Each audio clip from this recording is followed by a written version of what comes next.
дуруд ба роғибони хабарҳои иқтисодӣ, ахбори расмӣ ва саҳеҳ, факту далел, нишондиҳандаҳо ва таҳлили онҳо. мавзӯъро бо коршиносони соҳа дар миён мегузорем. минбари озод барои суҳбати озод, аз сатҳи хизматрасонии бонкӣ то вазъи бозори арз.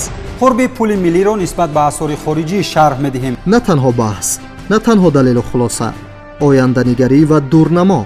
мақсади мо таҳкими маърифати молиявӣ ва рушди тиҷорати шумост.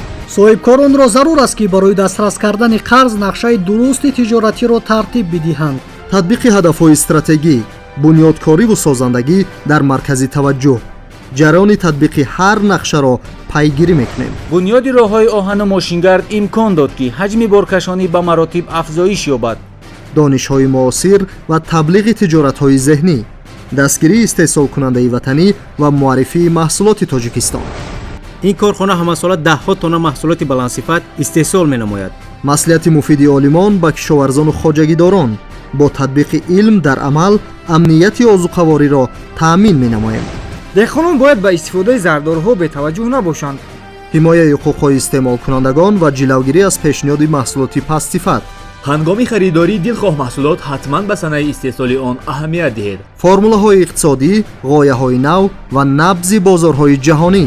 харидорӣ кам шуда фурӯшанда меафзояд.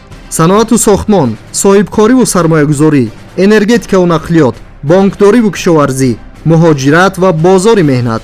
дастоварду мушкилоти ин бахшҳо пайваста дар мадди назари мост.